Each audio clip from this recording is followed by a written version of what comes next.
নমস্কাৰ, মোৰ প্ৰথমটো মিনি ব্লগলৈ আপোনালোক সকলোকে স্বাগতম জনাইছোঁ।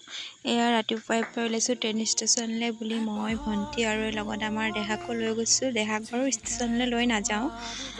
আৰু এইফালে দাদা, মা, ভাইটি এনেকৈ আমি চব ওলাইছোঁ। ষ্টেচনলৈ বাৰু সকলো নাযায়, মই ভণ্টি, দাদা, ভাইটি এনেকৈ যাম ভাইটিক থ'বলৈ। ভাইটি ট্ৰেইনিঙৰ ছুটীত ঘৰলৈ আহিছিলে, তাৰ যাবৰ সময় হ'লে তাক থ'বৰ কাৰণে ওলাইছোঁ ষ্টেচনলৈ বুলি। আমাৰ আইতা আহিছে বাটত আগবঢ়াই দিবৰ কাৰণে। আৰু ইফালে এয়া মাহী, মা সেয়া ভাইটি যাবৰ সময়ত। আৰু এয়া গৈ থাকোঁতে বাটত তাৰ মনটো বেয়া লাগিছে বুলি মই এনেই যি টি কথা কৈ তাৰ মনটো ভাল কৰি গৈ আছিলোঁ। ভিডিঅ'টো কৰা আজি প্ৰায় 2 মাহেই হ'ল। সময়ৰ অভাৱত ভিডিঅ'টো দিবই পৰা নাছিলোঁ। আজি ভাবিলোঁ সময় অকণমান উলিয়াই ভিডিঅ'টো এনেকৈ দিবলৈ বিচাৰিছোঁ আপোনালোকক সকলোলৈ। ভিডিঅ'টো মৰম দিব সকলোৱে। এয়া ষ্টেচন আহি পালোহিয়ে, এয়া বৰষুণৰ মাজতে, আৰু মই একদম ছাতি তাতি লৈ